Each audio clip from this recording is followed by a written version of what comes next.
jueves 24 de octubre de 1929, el arquitecto William Van Allen estaba a punto de completar la instalación de la aguja de acero de 56 metros del rascacielos que por 11 meses sería el rascacielos más alto del mundo en Nueva York. Era el del edificio Chrysler Building, pero el hito fue opacado por otro evento en otro punto de Nueva York. El miércoles 23 de octubre de 1929, al cierre de las operaciones, los corredores de bolsa, en represalia contra los clientes que no cubrían los préstamos de margen, comenzaron a vender masivamente y a cualquier precio las acciones de Chrysler y General Motors, iniciando el pánico. En la última hora se desploman todos los precios y se vende la asombrosa cantidad de 2,5 millones de acciones. El 24 de octubre continúan las ventas y ese día es conocido como el Jueves Negro.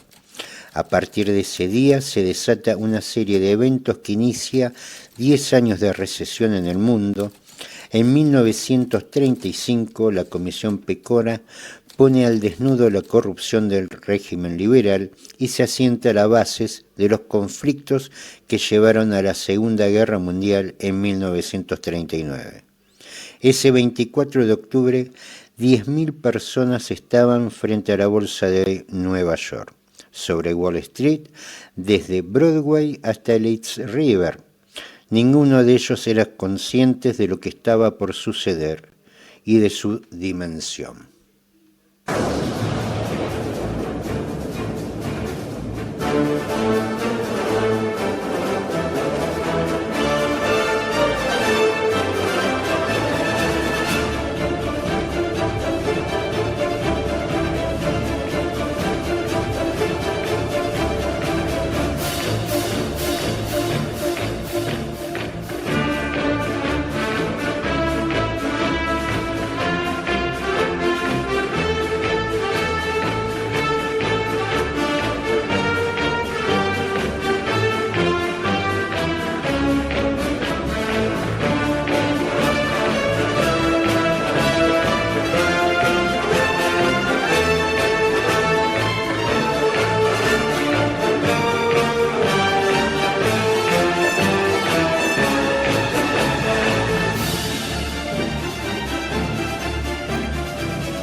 Para entender lo que pasó en esta semana de locura, hay que ver el contexto y su historia.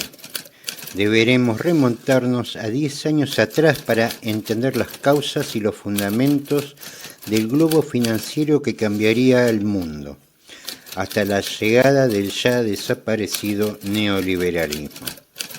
Muchas veces se buscan explicaciones en la historia e incluso en el mundo clásico, ejemplos y semejanzas con nuestras problemáticas, y se fuerzan similitudes para justificar las actuales teorías, pero se elude el análisis más lógico, el crash del 29, donde se desploman los fundamentos del libre mercado y, como diría Rockefeller, el que trabaja todo el día no tiene tiempo para ganar dinero, porque la lógica del empleo tradicional limita el potencial de la riqueza, por lo que es necesario invertir en construir sistemas y activos que generen riquezas por sí mismos. La definición original de lo que hoy llamamos bicicleta financiera. Esta nueva ideología aparece con fuerza en 1919, con el fin de la Primera Guerra Mundial.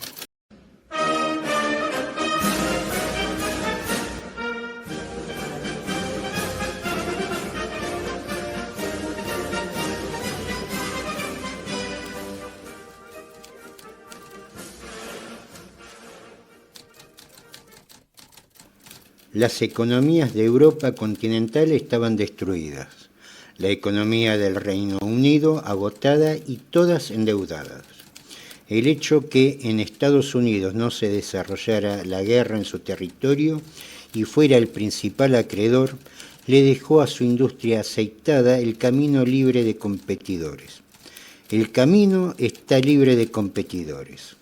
El optimismo se respiraba en el ambiente. La producción estaba en óptimo estado para saciar las demandas del consumo y las nuevas tecnologías precisaban un sistema financiero acorde con los nuevos tiempos. Durante la Primera Guerra Mundial se emitieron los bonos Liberty. Fueron bonos de guerra emitidos en Estados Unidos durante la Primera Guerra Mundial para financiar el esfuerzo bélico. Su compra era considerada un acto de patriotismo. Recaudaron más de 17.000 millones de dólares a través de 4 campañas principales y una campaña posterior de bonos de la victoria. Estos bonos permitieron a los ciudadanos no militares contribuir financieramente a la guerra y se convirtieron en un símbolo del deber cívico. ¿Cómo funcionaban los bonos Liberty para el financiamiento bélico? Se usaron para cubrir los costos del esfuerzo de guerra, incluyendo armamento, suministros médicos y vehículos, según la Ley de Préstamos de la Libertad de 1917. Se promovían con campañas masivas a través de carteles, música y de celebridades como Charles Chaplin, haciendo que su compra fuera un deber cívico. Los compradores recibían intereses sobre su inversión inicial al final de la guerra o al vencimiento del bono. Por ejemplo, se podía pagar 18,75 por un bono en 1917 para recibir $25 más tarde. Hubo diferentes emisiones, como los bonos de la serie A, B, C y D emitidos en 1917 y 1918 para financiar el esfuerzo bélico y los costos de desmovilización. Al final de la guerra, unos 20 millones de personas habían comprado bonos, lo que representaba una participación masiva de la población. Los bancos a menudo adelantaban dinero para comprar bonos, allanando el camino para los préstamos de margen, que tuvieron un papel crucial en el auge del mercado de valores en la década de 1920. Estos bonos no solo financiaron el esfuerzo estadounidense, sino también ayudaron a financiar los gastos de los aliados. Después del armisticio, se lanzó una quinta y última campaña de bonos de guerra llamada Préstamos de la Libertad de la Victoria. Esto caló a fondo en los criterios financieros de los ciudadanos estadounidenses. Las personas comunes encontraron un sistema en donde se hacía más dinero y los bancos prestaban dinero para comprar bonos Liberty que daban más dinero. Esto fue la confirmación de la teoría de Rockefeller. El bono Liberty dejó su marca. La gente común encontró el lado amable de la inversión. Cada 6 meses le pagaban intereses y los bonos eran transferibles y también servían como dinero, por ejemplo, para comprar en el almacén. Por otra parte, la industria y el sistema financiero vieron otro negocio: el préstamo para el consumo. Si prestar para la compra de bonos del gobierno funcionó, ¿por qué no aplicar el concepto hacia otros mercados? Las nuevas tecnologías dieron a luz nuevos productos. En Estados Unidos comenzó a electrificar a las grandes ciudades y pequeñas, y todas estaban conectadas a la red, y con eso la estabilidad en el servicio. Esto dio espacio para distintos productos y servicios, entre ellos los electrodomésticos, que a la fecha eran inaccesibles para el gran público, pero con el crédito al consumo se iniciaba lo que conocemos como consumo de masas. Con la idea de compre ahora y pague en cuotas, comienza una etapa inédita en la historia económica de la humanidad.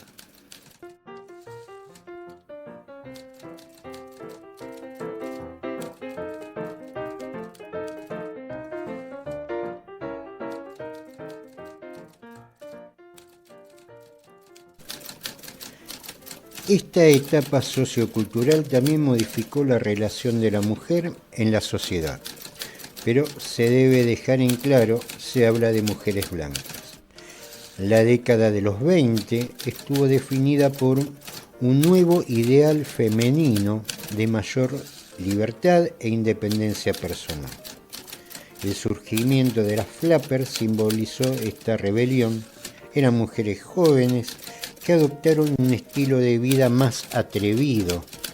Fumaban en público, bebían alcohol, a pesar de la prohibición, usaban maquillaje, bailaban de forma provocativa como el Charleston, vestían faldas más cortas, por encima de las rodillas, y abordaban abiertamente temas antes tabúes, incluyendo la sexualidad.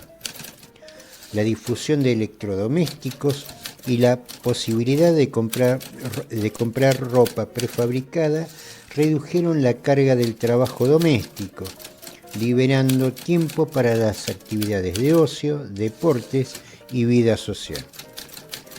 La participación de la mujer en la fuerza laboral continuó creciendo, aunque se mantuvo concentrada en ciertos sectores y con menor remuneración. A las obreras de mediados y fines del siglo XIX y principios del siglo XX se sumaron muchas más mujeres, especialmente las jóvenes y solteras, que encontraron empleo en oficinas como secretarias, mecanógrafas o telefonistas, en tiendas como vendedoras o en el sector de servicios como salud y educación. La inserción se daba en puestos de baja remuneración y poco cualificados, donde la mano de obra femenina se consideraba barata y dispensable. En resumen, la década de 1920 representó una ruptura significativa con el rol tradicional de la mujer, otorgándole derechos políticos fundamentales y una libertad social sin precedentes, aunque las desigualdades raciales y laborales persistieron. 19ª enmienda a la Constitución, en agosto de 1920, que garantizó el derecho de voto a las mujeres. Esto fue la culminación de décadas de lucha del movimiento sufragista. Si bien este logro fue universalmente importante, su aplicación fue desigual. Las mujeres blancas se beneficiaron de inmediato, pero millones de mujeres no blancas, afroamericanas, latinas y asiático-americanas enfrentaron barreras continuas y tuvieron que esperar varias décadas para ejercer plenamente este derecho debido a las leyes y prácticas discriminatorias, el Jim Crow. Aunque el impacto esperado en el voto no fue tan inmediato ni unificado, la mujer comenzó a ocupar algunos cargos públicos importantes, incluyendo el Congreso, señalando una creciente presencia en la vida política. ¿El negocio rompió los viejos paradigmas que excluían a la mujer? Sí, pero en parte. Básicamente a la mujer se la vio como una masa importante de consumidoras. Si bien ya aparecieran las primeras camadas de mujeres universitarias, por ejemplo, la sociedad de corretaje no le permitía su incorporación. De hecho, hubo que esperar a 1967 para que se incorporara la primera corredora en la bolsa de Nueva York, Muriel Silver. Lo que importaba era su dinero.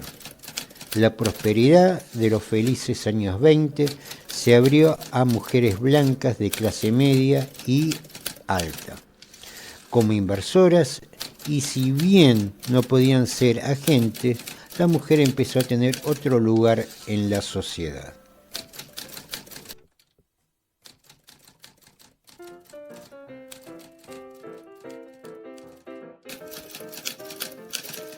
La última radio, la nueva heladera, la mejor plancha, el último modelo de General Motors, Ford y Chrysler, la moda, etc. Eran la nueva ideología sustentada en el viva el presente, compre ahora y pague en cuotas. Dado estos tres elementos, el préstamo, consumo de masas y un público inversor confiado, no tardó mucho tiempo para una nueva gran idea, que esta vez vendría de los banqueros de Wall Street. Charles Mitchell, presidente de National City Bank, vio una gran oportunidad de negocios.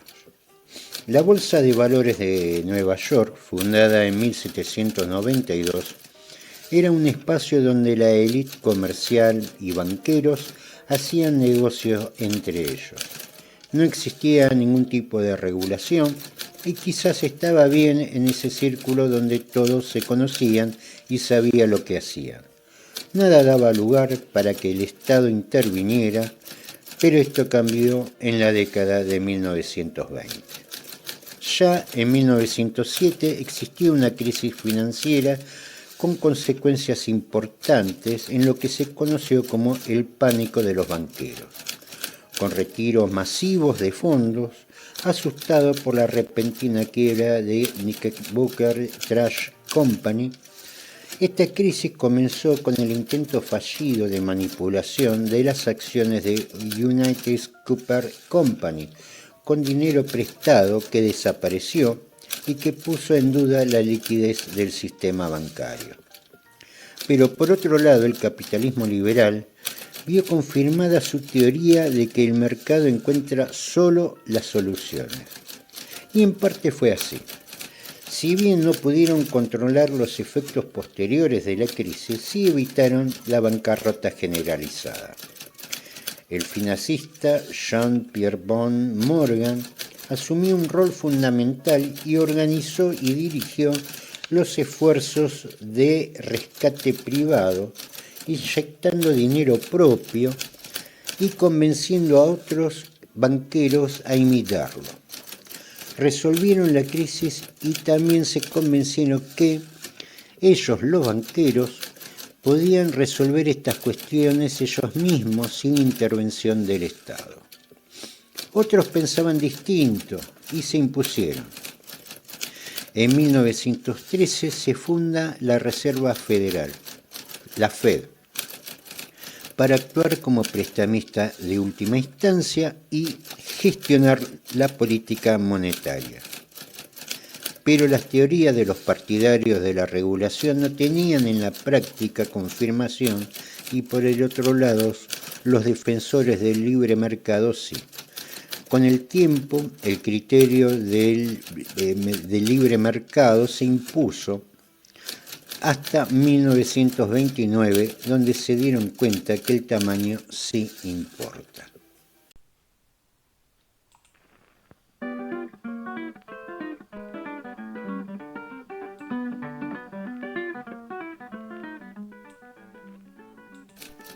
Charles Edwin Mitchell observó que los bonos Liberty habían creado un público inversor confiado al que se le podía vender sus productos, bonos corporativos y acciones, y presentarlos tan confiables como los bonos del Estado durante la Primera Guerra Mundial. Mitchell fue un pionero en la promoción de bonos corporativos y acciones entre el público en general. Utilizando una gran campaña publicitaria, abrió agencias de corretaje por todo el país para facilitar la compra-venta de acciones a todo público, especialmente al inexperto, creando un mercado alcista que se aprovechó de la especulación con dinero prestado. Su compañía, el National City Bank, se transformó en una suerte de supermercado financiero. y promovió la idea que las acciones eran inversiones seguras y de bajo riesgo, como los bonos Liberty, impulsando la euforia y la especulación. Las nuevas tecnologías en comunicaciones hicieron su aporte. Los receptores telegráficos daban las cotizaciones de la bolsa en pocos minutos. Estos receptores estaban en todas partes: casinos, salones de belleza, transatlánticos y en los lugares más inverosímiles, lo que daba a pensar al gran público que tenía control sobre sus inversiones. Nadie quería quedar afuera de este gran negocio. Los corredores de bolsa también financiaban hasta un 75% del precio e incluso los bancos regionales prestaban dinero para la compra de acciones y bonos. Las cartas estaban echadas. A finales de la década del 20, crece el crédito para especular en la bolsa. De hecho, el 40% del dinero prestado en Estados Unidos se dirigía a la especulación. En esos tiempos no existían reglas de hasta cuánto se podía pedir prestado. Todos se subieron a la creencia de un mercado siempre alcista.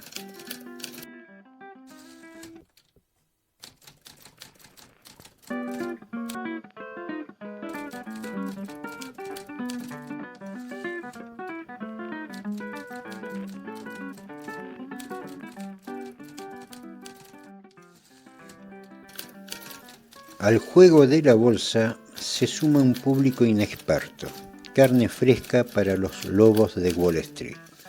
La bolsa de valores no se modificó en nada a pesar de su expansión. No existía regulación ni supervisión estatal alguna. Nadie vio o no quiso ver que el mercado se había modificado sustancialmente. Andrew Mellon ocupó el cargo de secretario del Tesoro. Fue nombrado por el presidente Harding y continuó sirviendo bajo Coolidge y Hoover. Todo el globo financiero se creó bajo su mirada, pero sostenía que el mercado no se equivoca y se arregla solo.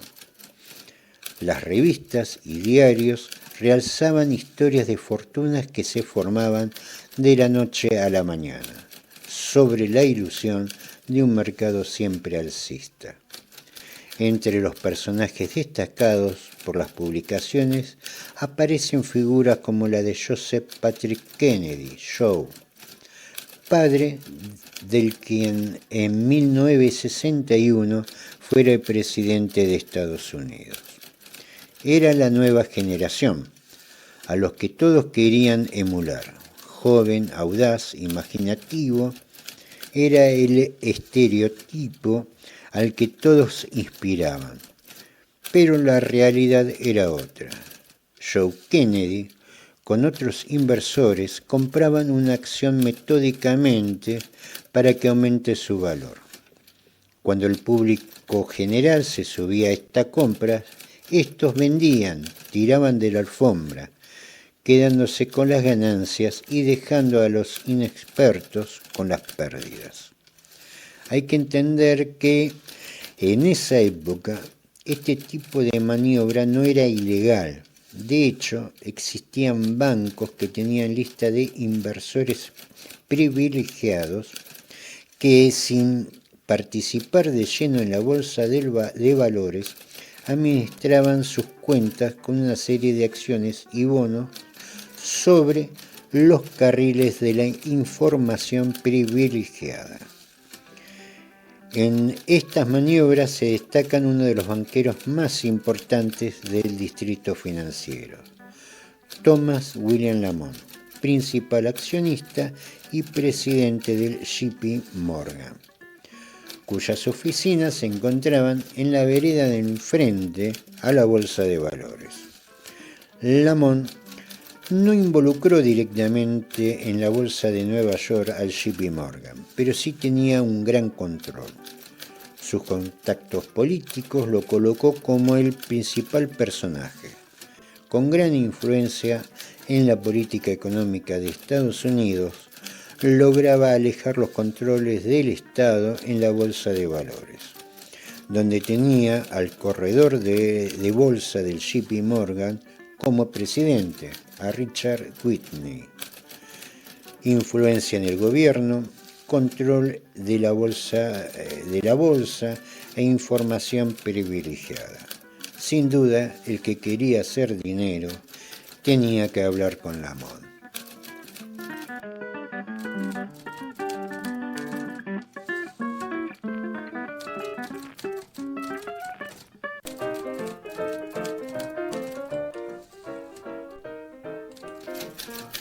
Si bien todas las culpas del crash del 29 se le adjudicaba al presidente Herbert Clark Hoover, en realidad el globo financiero se arma sobre el gobierno de su antecesor, el presidente John Calvin Coolidge, que la Comisión Pecora en 1935 establece que era parte de las listas de Lamont, cuestión no percibida por el secretario del Tesoro Mellon.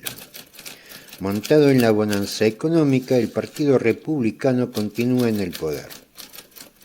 El 4 de marzo de 1929 asume como presidente Herbert Hoover.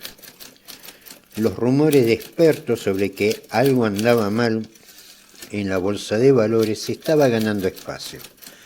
Según los colaboradores de Hoover, conocían la preocupación de este sobre la especulación desenfrenada, pero todos coincidieron de que Hoover no tenía el valor para enfrentar el tema. Entre los que sí tuvieron el valor para hacer pública su preocupación estaba el banquero Paul Morris Wilbur, presidente del Banco de Manhattan e ideólogo e impulsor de la Reserva Federal. Él hizo público en marzo del 29 su preocupación por la falta de controles en la bolsa de valores. Advirtió públicamente sobre la especulación excesiva en la bolsa y la necesidad de más regulación. Incluso mencionó la palabra depresión. Su preocupación se basaba en la crisis de 1907 que inspiró la creación del sistema de la Reserva Federal, del que él era miembro fundador. Wilbur abogaba por una estabilidad del sistema financiero y creía que la especulación era perjudicial para la economía a largo plazo. Para el público en general, la economía estaba de maravillas, y a pesar de su prestigio fue ridiculizado por los especuladores, fue visto como un aguafiestas y se lo estigmatizó por su afiliación al Partido Demócrata. Pero no fue la única alerta. Joe Kennedy, en el verano de 1929, vende todo y se retira de la bolsa. Hoover, preocupado, le pide su opinión a su amigo, Thomas Lamont. El 18 de octubre de 1929, en un informe tranquilizador, remata con la recordada frase: el futuro parece brillante. 5 días después, la bolsa entró en crisis. Lo aprendido en 1907, las nuevas tecnologías, todo aquello en lo que se confiaba en los buenos tiempos, resultó obsoleto, creó pánico y potenció la crisis. La jornada del 23 de octubre marchaba como siempre, pero en la última hora, algunos corredores de bolsa empiezan a vender a cualquier precio para recuperar sumas prestadas las acciones de las automotrices y produjo una venta masiva. Esta acción creó pánico. En una hora terminaron vendiendo 2,5 millones de acciones. Al día siguiente continúan las intenciones de venta. Empieza el crash. Durante la jornada del 24, con ventas masivas, y falta de compradores, las acciones empiezan a derrumbar en caída libre. A un tercio del valor del día anterior, los corredores se ofrecían entre sí acciones inútilmente. La voz había corrido y de a poco miles de personas se agrupaban frente a la bolsa, buscando información. Las crónicas de la época no hablaban de nerviosismo, describió perplejidad. La vieja escuela liberal empieza a mover. Se organiza una reunión frente a la bolsa en la sede del JP Morgan. Lamont convoca a sus oficinas a un grupo de los más destacados banqueros, entre ellos Charles Mitchell y Richard Wilder. Lamont se puso al frente, de la misma forma que lo hizo John Morgan en 1907. La intención era ir a comprar acciones de firmas estratégicas muy por encima de su valor, esperando restablecer la confianza en la economía. Crearon un fondo de $250 millones. Richard Wiener, al mediodía, regresa a la bolsa y con la idea de inyectar liquidez se dirige al mostrador de US Steel y compra 25.000 acciones a un precio superior al que se estaba vendiendo. E hizo lo mismo con otras acciones. También hizo su aporte otros de los titanes de la finanza como Rockefeller, con la misma actitud. Al cierre del 24 empieza a tranquilizarse la bolsa y cambia la tendencia. Incluso el viernes y el sábado transcurre con tranquilidad. Pensaron que todo había pasado, como en 1907. Pero estaban equivocados. La bolsa de valores ya no era como antaño, donde participaban una pequeña élite. La tecnología, que fue la aliada fundamental en el crecimiento de la bolsa, colapsó. Fueron tantas las operaciones de esa jornada que los operadores no daban abasto para informar el cierre de las cuentas, cosa que nadie tuvo en cuenta. Las novedades iban entregándose con lentitud y no servían. Los teléfonos, que en esa época tenían operador, estaban colapsadas ante las miles de consultas. El pánico que envolvió la bolsa el jueves se extendió por todo el país con velocidad, pero con retardo la recuperación. Se resuelve con el aporte de banqueros del distrito financiero el pánico en el piso de la bolsa, pero no se percibió el pánico en el resto del mercado.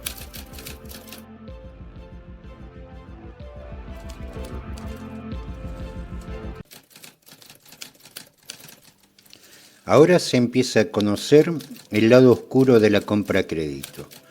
Muchos de los inversores compraron acciones aportando tan solo el 10% del capital.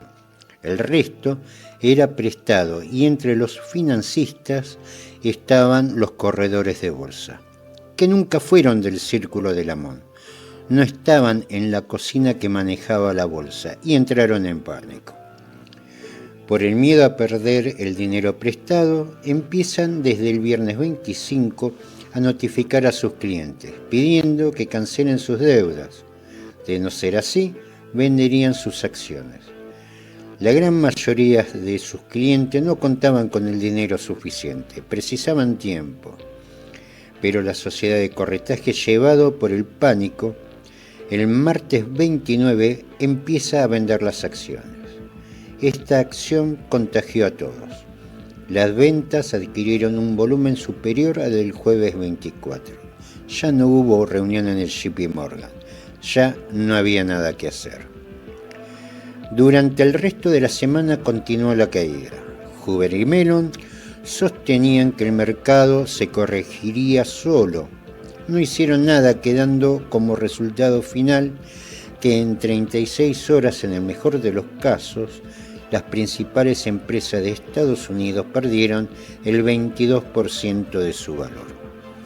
Muchos creían que la crisis se iba a arreglar sola, pero no fue así. Es difícil entender el impacto y el efecto de este evento en el tiempo.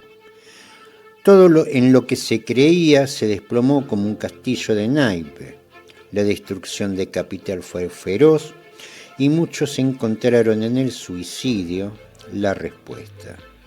El gran crash inauguró una serie de eventos que llevaron al quiebre de la economía.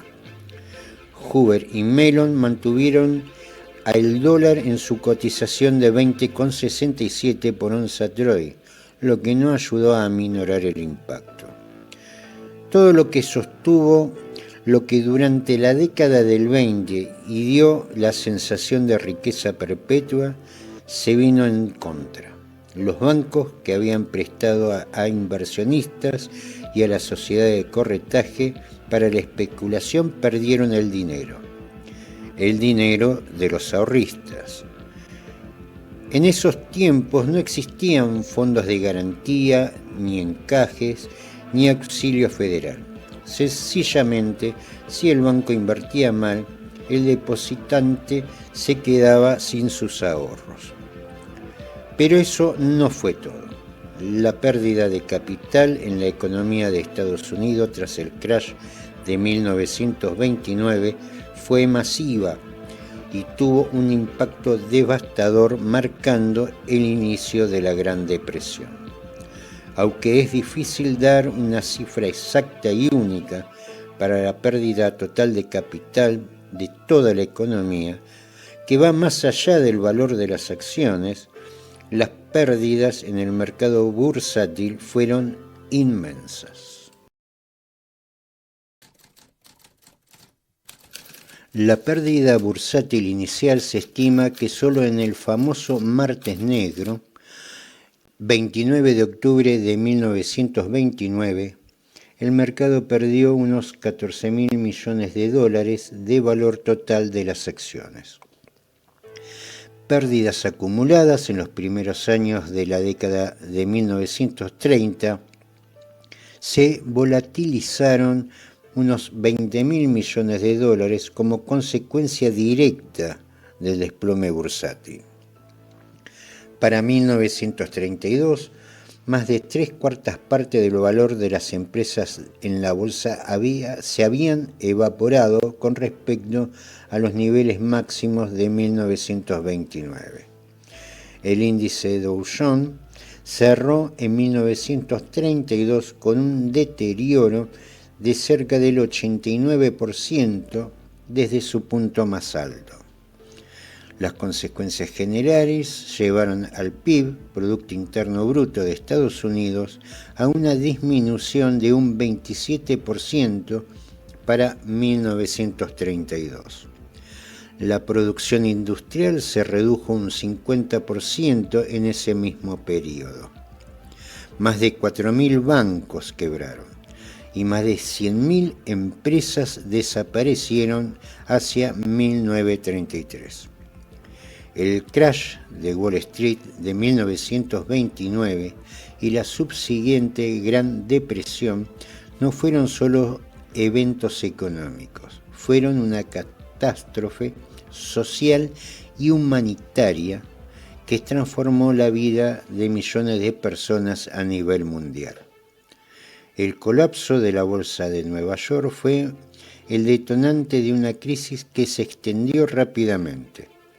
El pánico inicial en Wall Street, donde se evaporaron fortunas en horas, pronto se tradujo en una parálisis económica que golpeó a la gente común. La caída de las acciones provocó la incapacidad de los bancos para recuperar los préstamos otorgados a los especuladores y a la industria. Esto resultó en la quiebra masiva de miles de bancos, arrastrando consigo a los ahorros de toda la vida de millones de ciudadanos que no estaban asegurados. La pérdida de dinero depositado significó la ruina instantánea para muchas familias de clase media. La caída generalizada de los precios, deflación, hizo que el valor real de las deudas aumentara, es decir, las hipotecas y préstamos contraídos en los años 20 se volvieron inmensamente más difíciles de pagar con los salarios y precios de productos en caída libre.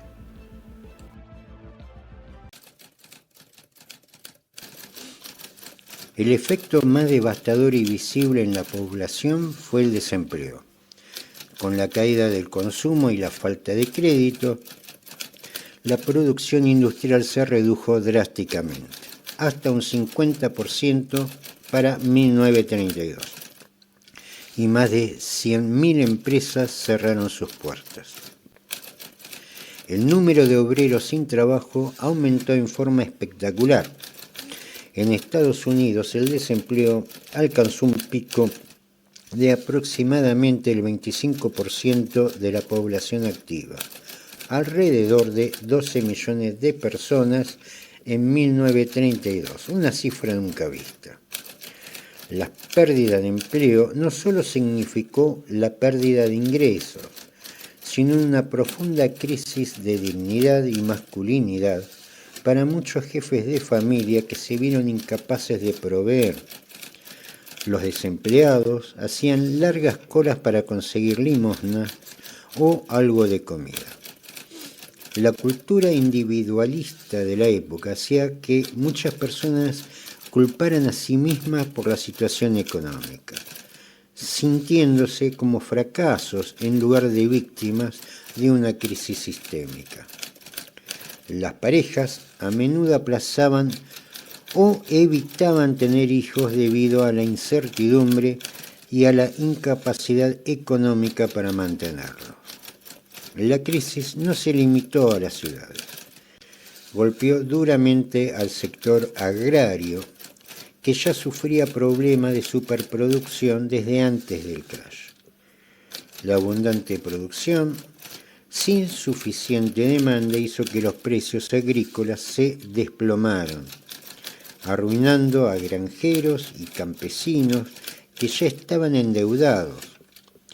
A menudo, las cosechas ni siquiera se recogían o, en un acto desesperado y paradójico, se destruían grandes cantidades de trigo y leche para intentar subir los precios. La inmigración forzada en el medio oeste de Estados Unidos, los agricultores se vieron doblemente afectados por la crisis y por una terrible sequía que provocó el fenómeno de Dust Bowl, zonas polvorientas. Millones de personas perdieron sus granjas y se vieron obligadas a convertirse en emigrantes internos, a menudo llamados Okies, buscando una vida mejor en California o en otras zonas, a menudo sin éxito. La escasez definió la vida familiar y social, generando una gran polarización y empobrecimiento de las clases medias. Millones de personas se enfrentaron el hambre y la malnutrición. La gente recurría a la caza o la pesca para alimentarse. Los productos enlatados y baratos ganaron popularidad.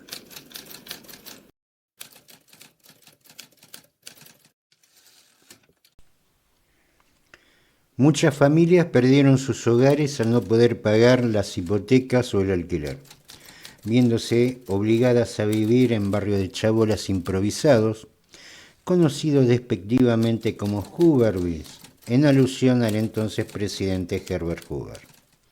Los hijos a menudo abandonaban la casa para reducir la carga económica familiar o para unirse en la fila de los vagabundos que viajaban en trenes de carga en búsqueda de trabajo, los hobos.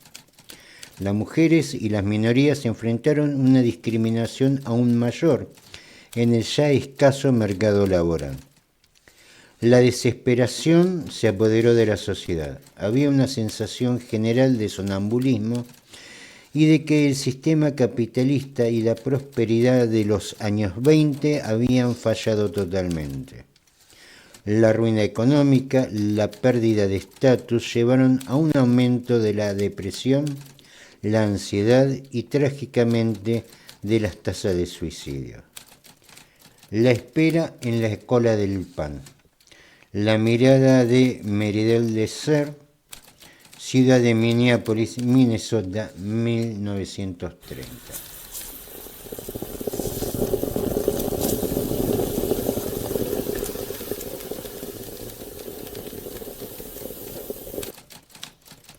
El aire en el café de la esquina olía a café rancio y desesperación. Ya no me sentaba en la barra como hacía antes, cuando pagaba mis propias tazas. Ahora me acurrucaba en una mesa, con el cuaderno abierto, esperando que el calor me diera las fuerzas para seguir buscando. Yo era Meridel Leser, periodista y escritora. Al menos eso era antes de que la economía se convirtiera en un animal famélico. El año era 1932. Minneapolis estaba congelada, no solo por el clima de Minnesota, sino por el miedo. Había llegado a la ciudad con la esperanza de publicar historias de los pobres, pero pronto me convertí en una de ellos. Mi padre ya no podía enviar dinero. Mi madre, luchando con sus propios trabajos, hacía lo que podía. La cola es una larga serpiente de vergüenza y necesidad, y es más larga para las mujeres, porque nos dicen que volvamos a casa, que volvamos a la nada. Vi cómo la depresión devoraba el sustento de las mujeres. Nosotras éramos las últimas en ser contratadas y las primeras en ser despedidas. Las agencias de empleo solo querían hombres para trabajos de fuerza. Para nosotras, la oferta se reducía a servir, coser o servicios especiales que ninguna mujer decente se atrevía a nombrar en voz alta. Recuerdo a Alice. Tenía 25 años, 2 hijos y era viuda. La conocí fuera de la oficina de caridad, temblando bajo un abrigo demasiado fino. Alice había sido costurera, pero la fábrica había cerrado. Dicen que una mujer puede vivir de hacer parches, me dijo. Su voz apenas un susurro. La vi vender su anillo de bodas por unos cuantos centavos y aún así no pudo pagar el alquiler. La peor pobreza era la que te obligaba a tomar decisiones imposibles. Mi propio estómago se había acostumbrado al vacío. Pasé días alimentándome solo de la sopa de pobreza, patatas peladas y cebollas, que compartía con otros inquilinos en la casa. Me sentía débil, mis manos temblaban al sostener la pluma. Una vez un editor me rechazó un artículo. Es demasiado crudo, Leser, demasiada hambre real, me dijo.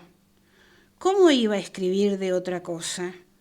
La realidad era una herida abierta. El cambio vino cuando dejé de escribir sobre la gente y comencé a escribir con y para ellos. Mis crónicas se volvieron más duras, más honestas. Escribí sobre las marchas de desempleados, sobre las mujeres que vendían su cuerpo por una comida, sobre la dignidad que se negaba a morir. Un día, en la cola de la caridad, una mujer me reconoció. Había leído mi artículo en el periódico del Partido Comunista, una de las pocas plataformas que nos daban voz. Ella no me dio comida, pero me dio algo más valioso, reconocimiento. Usted le dio palabras a lo que sentía, me dijo. Ese fue mi trabajo en la depresión. No podía darles pan, pero podía darles una voz. Podía registrar los nombres reales, las caras reales, la desesperación que la prensa oficial elegía ignorar. Meridel de Ser sobrevivió escribiendo lo que otros no se atrevían a ver. Aprendí que la verdadera fuerza no estaba en la riqueza, sino en la solidaridad. Y mientras mi cuerpo estuviera en la cola, mi pluma estaría en la calle, gritando la verdad de los olvidados.